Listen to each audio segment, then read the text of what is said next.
My daughter thinks I'm a monster for locking away her multi-million-dollar inheritance, but she doesn't realize that touching a single cent will trigger a silent alarm for the world's deadliest assassins. To keep her alive, I have to let her hate me, because her legacy isn't a fortune, it's a death sentence. The silence in the lawyer's office was so thick it felt like it was pressing against my eardrums. I sat in a high-backed leather chair, my hands folded neatly in my lap to hide the slight tremor in my fingers. Across from me, my daughter, Clara, sat vibrating with an energy that I knew was seconds away from exploding. She was 25 today, the day my late wife and I had promised she would come into her full inheritance. To Clara, this day represented freedom. To me, it represented a death sentence I was trying to stay. Mr. Henderson, our family attorney for 3 decades, cleared his throat. He looked at me, his eyes full of a pity that made me want to recoil. He knew the truth. He was the only one who did. He adjusted his spectacles and looked down at the revised trust documents I had forced him to draft only 48 hours ago. "Clara," Henderson began, his voice gravelly, "regarding the distribution of the estate left to you by your mother, as well as the early release of the secondary trust funded by your father, there have been some structural changes." Clara leaned forward, her eyes bright. "Structural changes? You mean like how it's being invested? That's fine as long as the liquidity is there. I've already put a deposit down on the gallery space in Soho. I told you, Dad, I'm ready to start my life." I didn't look at her. I couldn't. "Clara, please just listen to Mr. Henderson." "The inheritance," Henderson continued, "will no longer be released in a lump sum. Instead, it has been moved into a restrictive oversight trust. You will receive a monthly stipend for basic living expenses, controlled by a third-party board. Furthermore, the release of any capital for business ventures is now contingent upon your relocation to a secure, gated residence, pre-approved by your father, and the permanent employment of a 2-man security detail." The silence returned, but this time it was different. It wasn't heavy. It was sharp, like a serrated blade. I watched the color drain from Clara's face, replaced by a flush of hot, indignant rage. She looked at the documents, then at the lawyer, and finally, she turned her gaze on me. It was the look of someone realizing they've been betrayed by the person they trusted most in the world. "A stipend," she whispered, her voice cracking. "Security. Dad, what is this? You're treating me like a prisoner. You're treating me like I'm incompetent." "It's for your protection, Clara," I said, my voice sounding hollow even to my own ears. "Protection from what?" she screamed, standing up so abruptly her chair skidded across the hardwood floor. "From my own life? From my dreams? You've always been controlling, but this is a new low. You're stealing my mother's legacy from me. You're using her money to keep me under your thumb forever. This isn't protection, it's cruelty. It's financial abuse." "Clara, stop," I said, finally looking up. "You don't understand the world the way I do. There are things you can't control." She cut me off, tears of frustration streaming down her cheeks. "That's what this is about. You're an old man who's terrified of losing his grip. You'd rather see me miserable and caged than independent and happy. I hate you for this. Do you hear me? I actually hate you." She snatched her purse from the desk. Mr. Henderson tried to speak to calm her down, but she didn't hear him. She was already halfway to the door. "You'll be hearing from my own lawyers," she spat, her hand on the brass doorknob. "I'm going to contest this. I'm going to tell everyone what kind of a tyrant you really are. Enjoy your money, Dad. I hope it keeps you warm at night when you have no daughter left." The door slammed with a force that rattled the frames on the wall. I slumped back into the chair, the air leaving my lungs in a ragged sigh. "Elias," Henderson said softly, "you have to tell her. You can't let her walk out like that believing you're the villain. She's going to make a scene. She's going to draw attention to herself, and that is exactly what we were trying to avoid. If I tell her, she becomes an accomplice. I replied, rubbing my temples. If she knows the truth, her fear will give her away. Right now, she's angry. Angry people are loud, but they aren't vulnerable in the same way.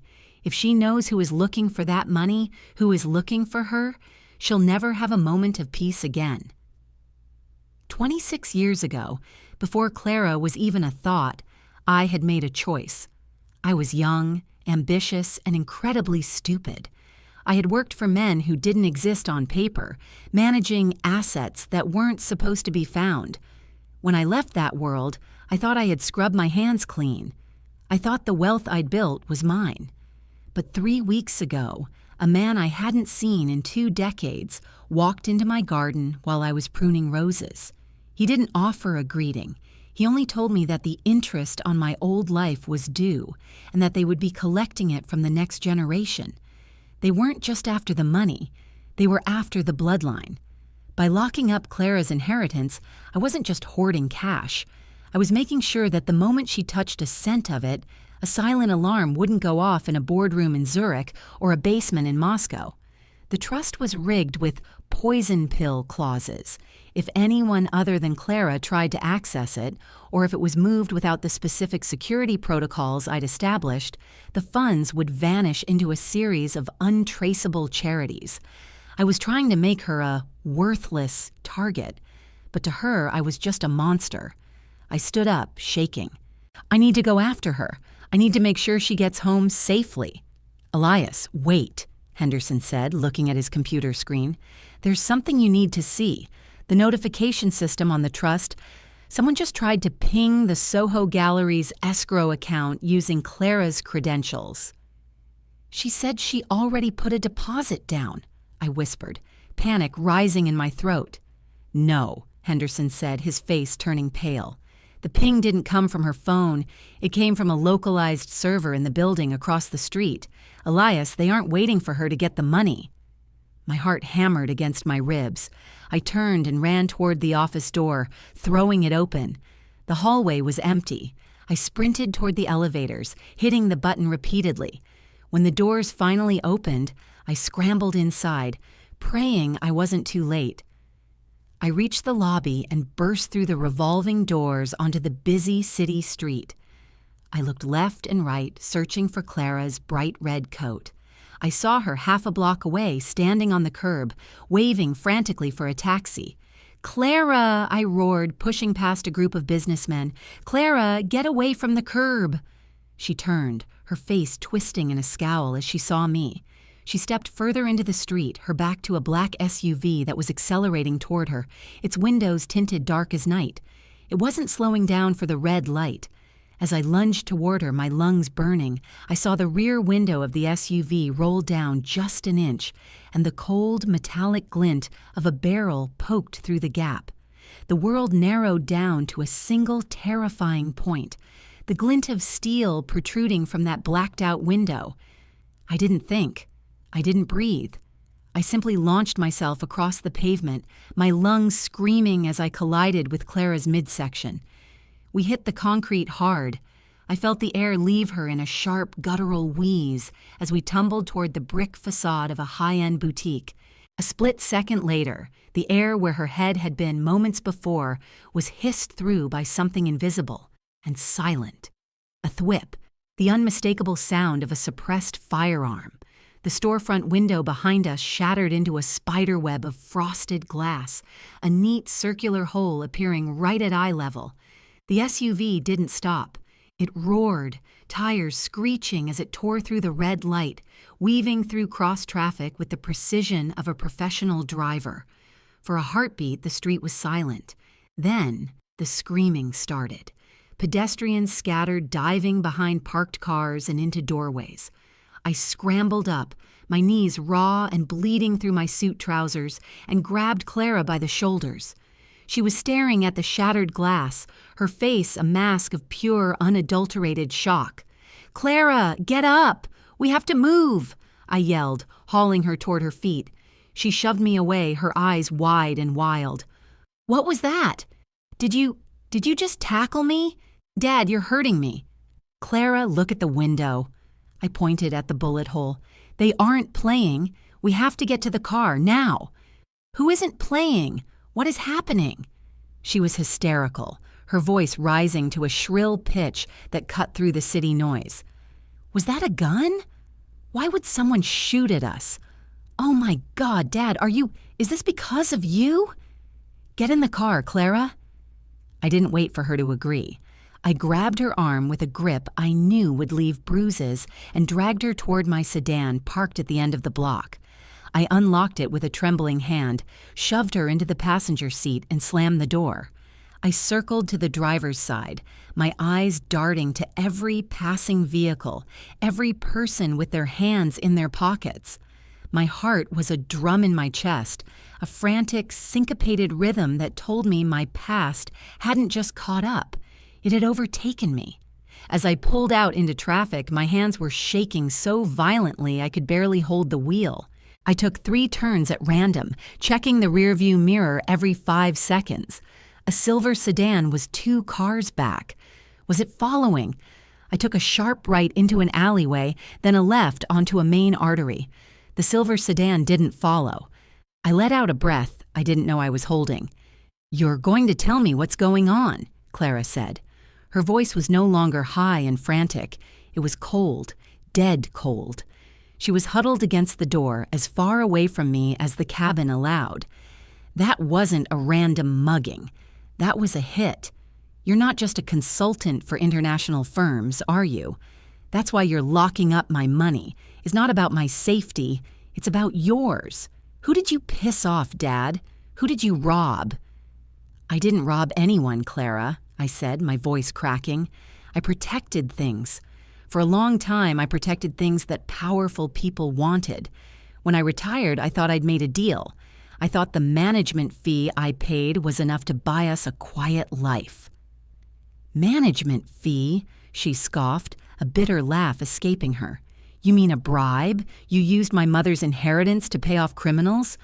"No, your mother's money is untouched. That's the problem." I slammed my hand against the steering wheel. "The trust I set up for you, the one you were supposed to get today, it contains a portion of the assets I managed. I thought I'd cleaned the money through so many shells and offshore accounts that it was untraceable. I wanted you to have a life where you never had to worry about anything. But 3 weeks ago, I found out the Vancroft Group realized where the missing surplus went." Clara's phone suddenly chimed, a sharp, piercing ping that made us both jump. She looked down at the screen. Her face went from pale to translucent. "What is it?" I asked, my blood turning to ice. She didn't answer. She slowly turned the screen toward me. It was a photo, taken from a high angle. It showed us, right now, sitting in the car at the stoplight we were currently idling at. The crosshairs of a thermal scope were centered directly on the back of Clara's head. Underneath the photo was a single line of text. "The poison pill in the trust is clever, Elias. But we don't need the codes if we have the key, and Clara is the only key that matters." "They're watching us," she whispered. "Dad, they're right behind us." "Don't look back," I hissed, my mind racing. "Clara, listen to me very carefully. Reach into the glove box. There's a small black device. Press the red button. It's a signal jammer. It'll cut the GPS on the car and scramble any local cellular signals for 50 yards. She did as I said, her fingers fumbling with the latch. She pressed the button, and a small blue LED began to blink. "Now what?" she asked, her voice trembling. "Now we disappear," I said. I swung the car into a multi-story parking garage, spiraling up to the 4th level where I had a second vehicle stashed, a nondescript SUV with different plates. We switched cars in less than 30 seconds, leaving my sedan behind. As we pulled out of the garage in the new vehicle, I felt a flicker of hope. We were off the grid, at least for an hour. I looked over at Clara. She was staring out the window, her arms wrapped around herself. "You think I'm cruel," I said softly. "You think I'm holding that money back because I want to control you. But Clara, that money is a beacon. The moment you try to spend it, the moment you move it into an account in your name, you are signing your own death warrant. They aren't just going to take the money. They're going to take you to find out where the rest of it is. I'm not caging you, honey. I'm trying to make you invisible." "And the security detail?" she asked, not looking at me. "The restricted oversight? Was that just to keep me from knowing the truth?" "It was to keep you alive long enough for me to find a way to kill them all," I admitted, the cold reality of my words hanging in the air. Clara turned to me, her eyes wet with tears. "You should have told me. You should have trusted me. I wanted you to have a normal life, Clara. I wanted you to be a girl who worried about gallery spaces and Soho rent, not a girl who had to check for snipers before she crossed the street." We were heading toward a safe house I'd maintained in the suburbs, a nondescript split level with a reinforced basement and a direct line to a private security firm I actually trusted. But as we turned onto the quiet, tree-lined street, I noticed something that made my stomach drop. Every single streetlight on the block was out. The entire neighborhood was shrouded in an unnatural, heavy darkness. "Dad?" Clara whispered, sensing the change in my posture. I slowed the car to a crawl. My house sat at the end of the cul-de-sac. The front door was standing wide open, and a single flickering candle was burning on the porch steps. My cell phone, which should have been dead due to the jammer in the car, suddenly began to ring. The caller ID was a string of zeros. I answered it, my heart stopping. "Hello, Elias," a smooth, cultured voice said. The jammer was a nice touch, old school. "But you forgot one thing. We didn't just find the money. We found the person who helped you hide it." A muffled scream came through the phone, a voice I recognized instantly. It was Mr. Henderson. "Check your trunk, Elias," the voice whispered. "I think you picked up more than just your daughter at the office." I slammed on the brakes, the car skidding to a halt. I looked at Clara, then slowly, with a dread that felt like lead in my veins, I looked into the rearview mirror at the cargo area of the SUV.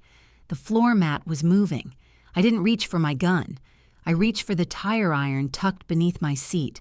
My hands were slick with sweat, the plastic grip sliding in my palm as I stepped out into the humid night air. The silence of the cul-de-sac was deafening, broken only by the rhythmic tick-tick-tick of the cooling engine. "Dad, don't," Clara whispered, her voice trembling. "Just drive, let's just go." "Stay in the car. If I scream, you jump into the driver's seat and you don't stop until you find a police station," I commanded. I didn't tell her that the police couldn't help us. In the world I used to inhabit, the police were just another line item on a balance sheet.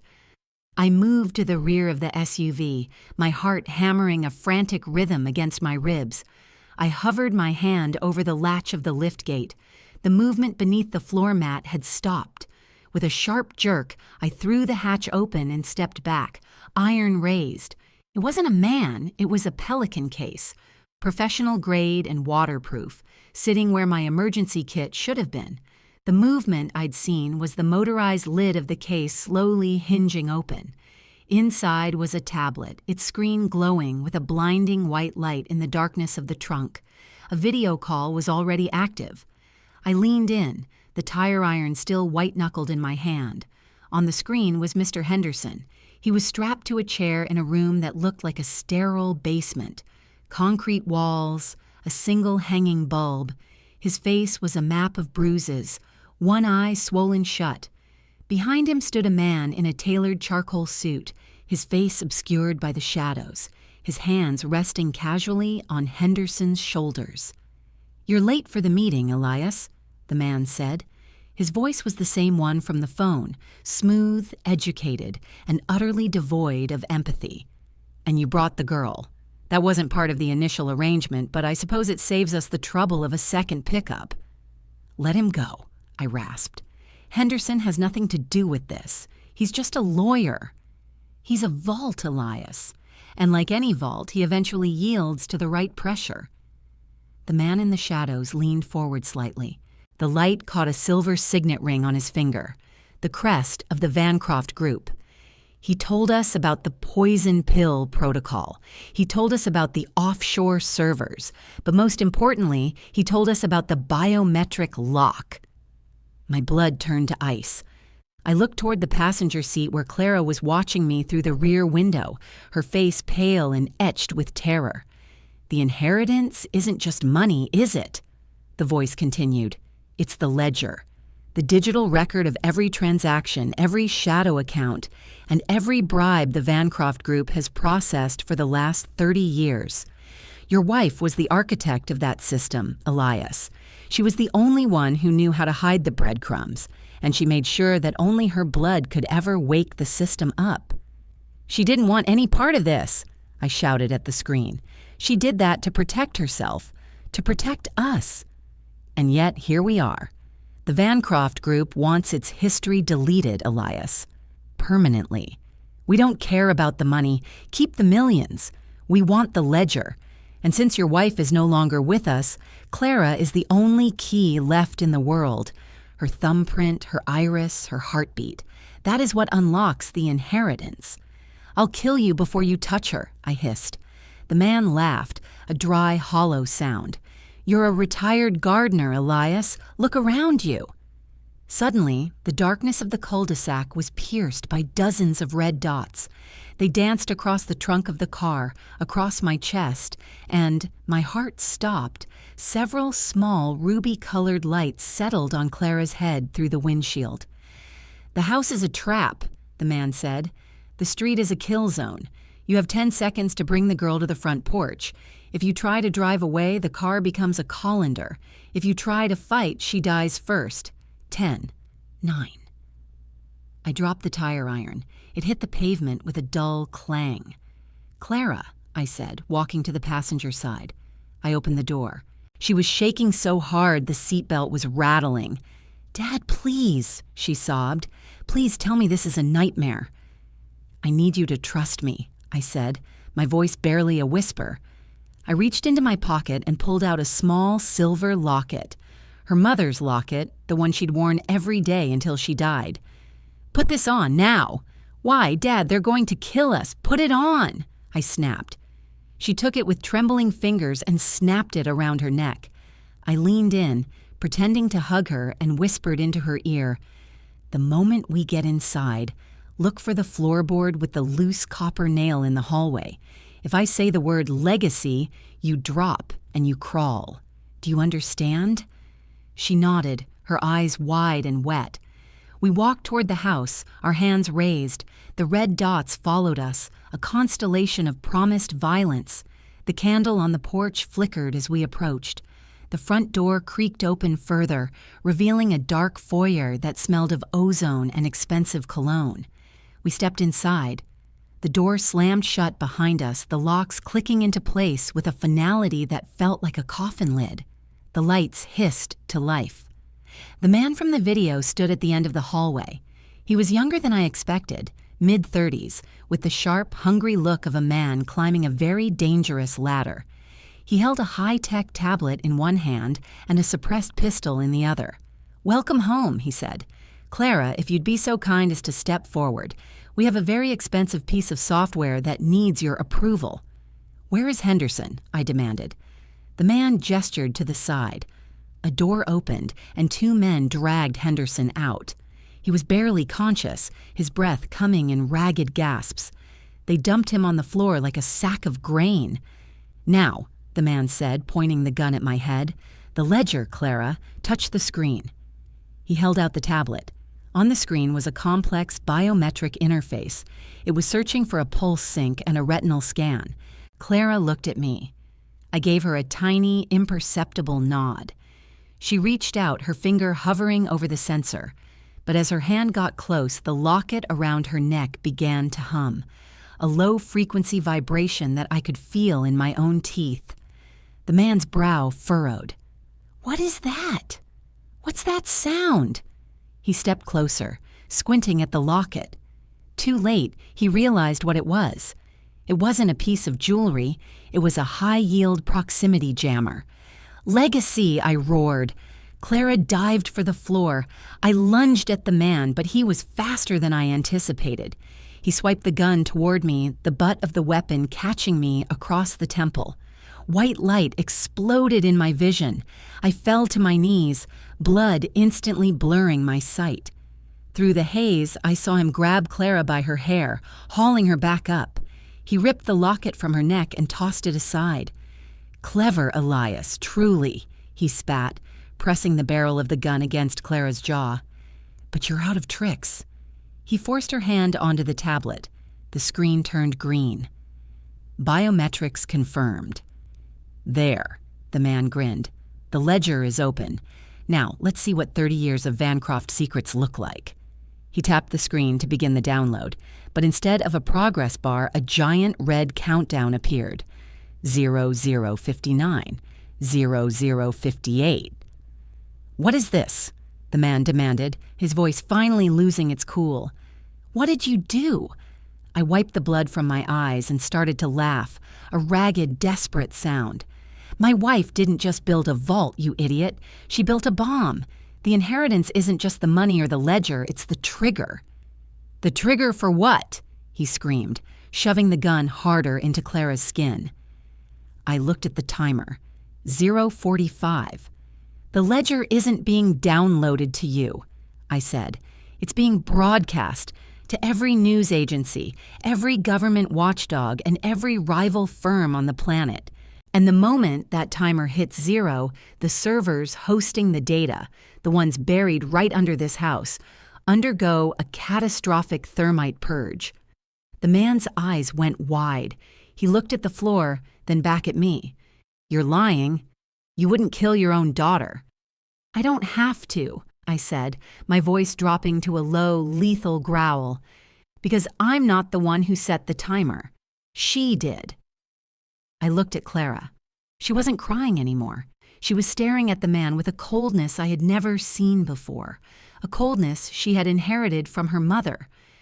"You should have looked at the screen more closely," Clara said, her voice steady. "It didn't say biometrics confirmed. It said identity verified, execution authorized." As she spoke, the sound of a heavy hydraulic bolt echoed from beneath our feet. The floor beneath the man began to hiss, a thick white vapor venting into the room. The man turned to run, but the door wouldn't budge. He fired his gun at the lock, but the bullets ricocheted harmlessly. He turned back to us, his face twisted in a mask of primal fear. "Stop it! Stop the timer!" "I can't," I said, grabbing Clara and pulling her toward the back of the house. "Only one person can stop it now." "Who?" he shrieked. I looked at the timer. 0:10. "The man who died in this house 20 years ago," I said. The floor beneath us groaned as a massive explosion of pressure erupted from the basement, but it wasn't fire. It was something worse. A blinding, searing blue light that seemed to swallow the very shadows of the room.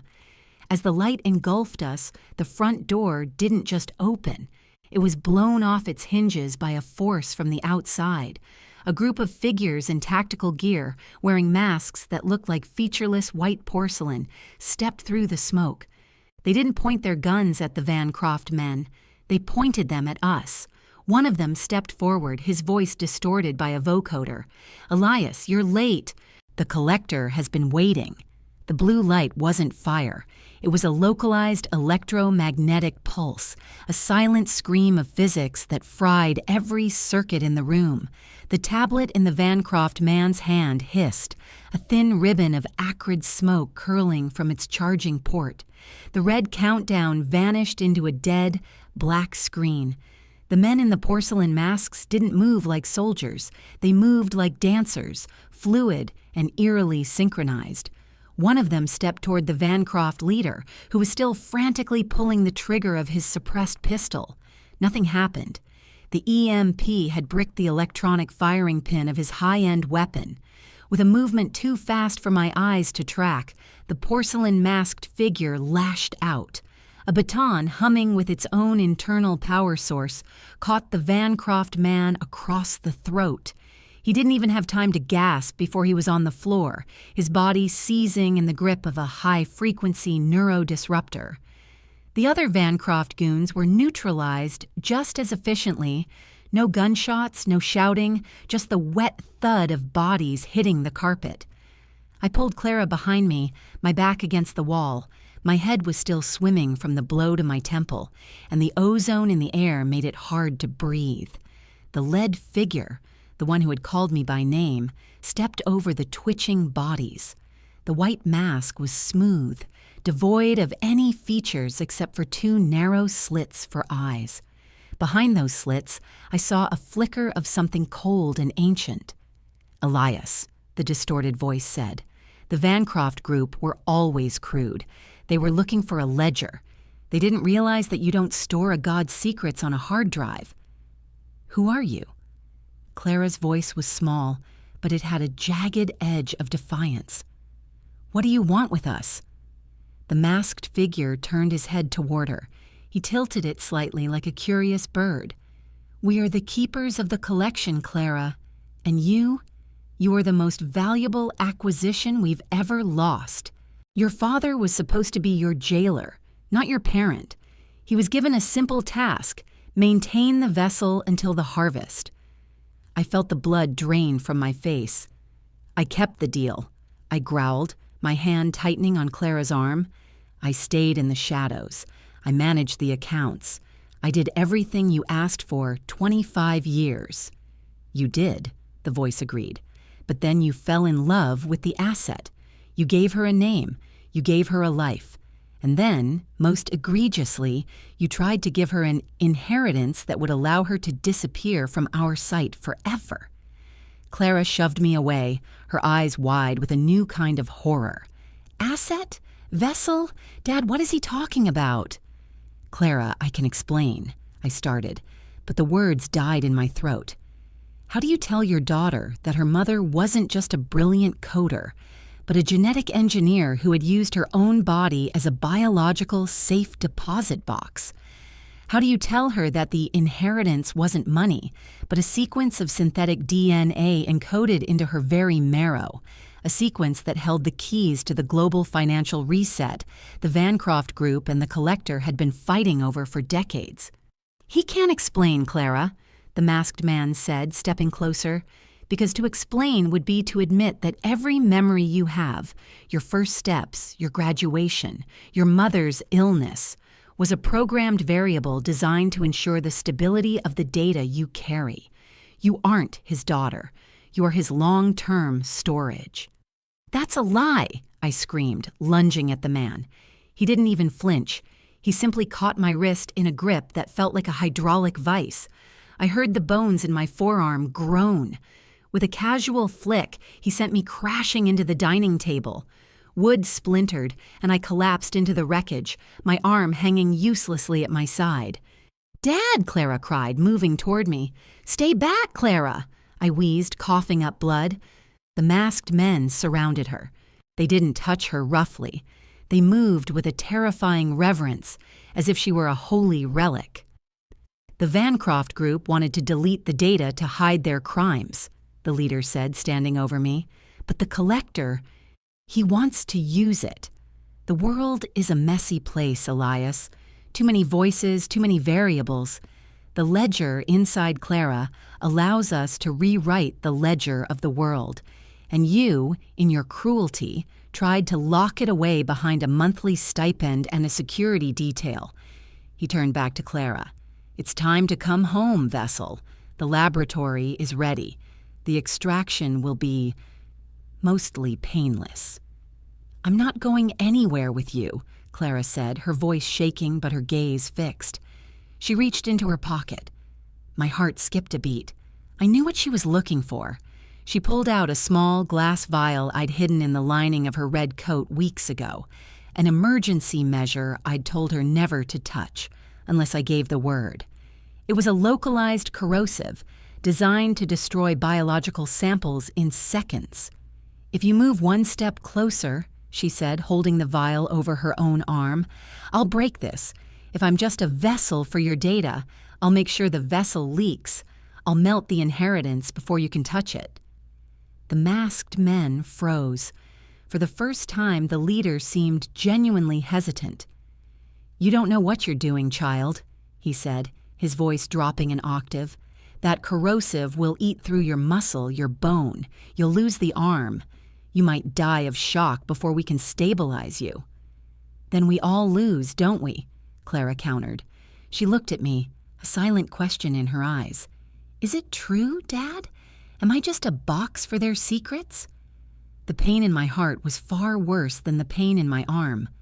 Clara, you are my daughter.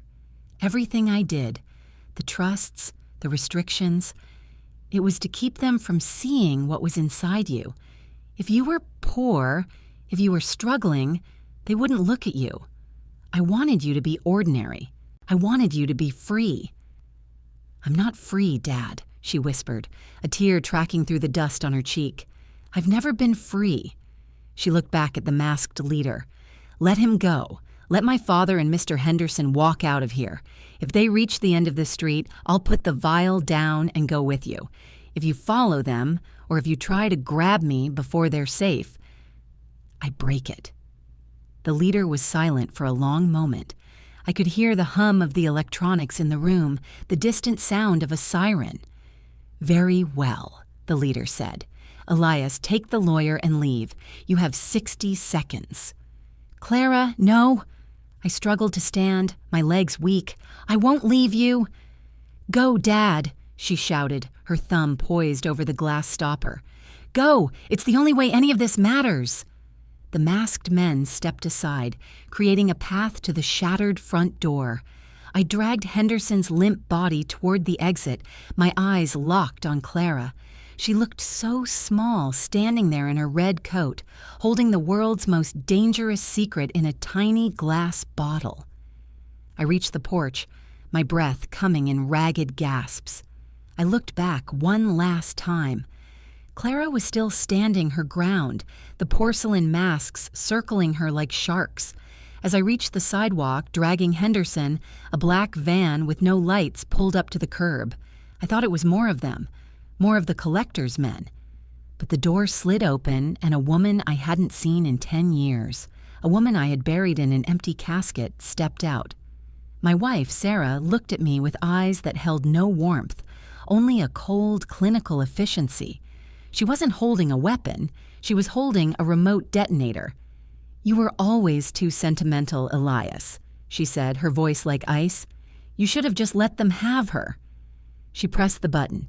Instead of an explosion at the house, a high-pitched electronic shriek erupted from the locket Clara was still wearing, the one the Vancroft man had tossed aside, which Clara must have picked up in the chaos. Inside the house, I saw Clara collapse, her hands flying to her ears, the vial slipped from her fingers. As the glass shattered on the hardwood floor, a cloud of thick purple gas began to fill the foyer. Sarah stepped past me, walking toward the house with a gas mask in her hand. Wait! I screamed, grabbing her coat. Sarah, what are you doing? She looked back at me, her expression unreadable. I'm not here for the data, Elias. I'm here for the reboot, and Clara isn't the key anymore. She's the virus. The purple gas didn't burn. It was cold, bitterly, unnaturally cold. It clung to the surfaces of the foyer like a frost, turning the air into a shimmering veil of violet. I watched, paralyzed, as Sarah, the woman I had mourned for a decade, donned a sleek, high-tech respirator and stepped into the fog. She didn't look back at me. She didn't even acknowledge the unconscious form of Mr. Henderson at my feet. Sarah, I screamed, the sound tearing at my throat. She's your daughter! She's a masterpiece, Elias. Sarah's voice came through the mask's speaker, metallic and distorted. And masterpieces aren't meant to be hidden in suburban basements. I didn't have a mask. I didn't have a weapon. But I had the one thing Sarah had never factored into her equations, a father's absolute irrational desperation. I grabbed a heavy stone planter from the porch and smashed the side window of the foyer. The purple gas billowed out, smelling like ozone and old parchment. I pulled my suit jacket over my mouth and nose, took a deep breath of the receding clear air, and lunged inside. The foyer was a graveyard of ambition. The collector's men, those invincible porcelain-masked ghosts, were slumped against the walls, their bodies convulsing. The gas wasn't a corrosive, it was a neural inhibitor.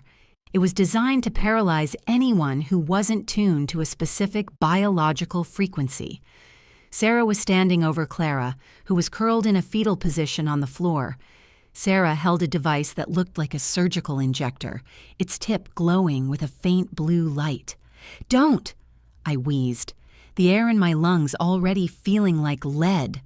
I stumbled toward them, my vision blurring. "Sarah, please." She turned, her eyes cold behind the glass of her mask. "You never understood the cruelty of your own rules, did you, Elias? You thought you were protecting her from them. You were actually protecting her from this." She gestured to the device. The inheritance, the DNA sequence encoded in her marrow, was designed to remain dormant as long as her life was stable. Low stress, low adrenaline, low activity. That's why the trust had those restrictions. The stipend, the oversight, the prison you built for her. It was a metabolic dampener. As long as she lived a boring, restricted life, the ledger stayed asleep. But the moment she felt that surge of independence, the moment she fought you for her freedom, the sequence began to bloom. You weren't being a tyrant, Elias. You were being her life support system. I fell to my knees, the inhibitor gas finally winning. My muscles refused to obey. I watched in horror as Sarah reached for Clara's arm. "Now that she's awake," Sarah whispered, "the data is ready for extraction. But the virus I mentioned, that's what happens to the host when the data is pulled. She doesn't survive the reboot, Elias. The vessel is discarded." Clara's eyes fluttered open. She looked at Sarah, then at me. Through the haze of the gas, she saw the truth. She saw the mother she had missed and the father she had hated, and she saw the choice that had been made for her. "Dad," she croaked, her voice barely a whisper. "I'm sorry," I sobbed, my face pressed against the cold hardwood. "I'm so sorry, Clara." "I'm not," Clara said. With a sudden, violent burst of strength, Clara didn't reach for the vial or the locket. She reached for the heavy brass floor lamp that had been knocked over during the fight. She didn't swing it at Sarah. She swung it at the master breaker box hidden behind the hallway mirror, the one I had shown her when she was 12, the one that controlled the house's experimental purge system. Crack. The mirror shattered. The lamp sparked, a blue arc of electricity jumping from the wires to Clara's hand. The entire house groaned as the thermite charges I'd spent years hidden in the foundations finally received their signal. "No!" Sarah shrieked, lunging for the controls. But Clara was faster.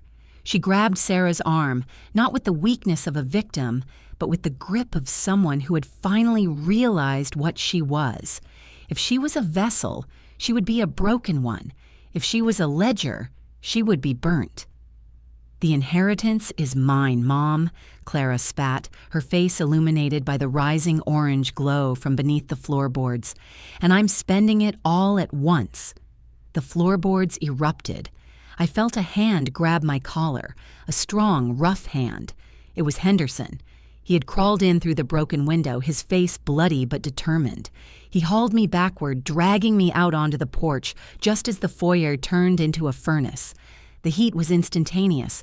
A roar of white-hot fire consumed the violet gas, the porcelain masks, and the woman who had built it all. I screamed for Clara, my voice lost in the thunder of the collapse. But then, out of the wall of fire, a figure emerged. Clara stumbled onto the porch, her red coat singed black, her skin covered in soot. She was clutching her mother's locket, the jammer, which was now glowing a steady, peaceful green. The identity-verified light on her arm had gone dark. The ledger was gone. The heat of the thermite had cauterized the sequence, burning the data out of her blood while leaving the girl behind. We didn't wait for the fire department. We didn't wait for the collector's backup. We piled into my nondescript SUV, Elias, Clara, and a barely conscious Henderson, and drove into the night. A week later, we sat on a bench overlooking a small, quiet lake in a country that doesn't appear on most maps. My arm was in a cast, and Clara's hands were wrapped in bandages. "I hated you," she said, staring at the water. "For 25 years, I thought you were the villain of my story. I thought every no was a brick in a wall you were building around me. It was. I said softly, "but I was building it to keep the wolves out, not to keep you in." "I know that now," she said. She reached into her pocket and pulled out a small, folded piece of paper. It was a bank statement. "The trust is gone. The offshore accounts were vaporized in the purge. I have exactly $300 to my name." I looked at her, my heart finally finding a steady beat. "What are you going to do?" Clara stood up, the wind catching her short-cropped hair. She looked at the horizon, no longer a vessel, no longer a ledger, and no longer a prisoner. For the first time in her life, she was just a 25-year-old girl with a future that wasn't written in her DNA. "I think I'm going to go to art school," she said, a small, genuine smile touching her lips. "And Dad, don't even think about paying the tuition. I'm going to get a scholarship. I want to earn something that doesn't come with a security detail." I watched her walk toward the small cottage we had rented, her stride confident and free. I had been cruel to save her life, but in the end, it was her own strength that had saved her soul.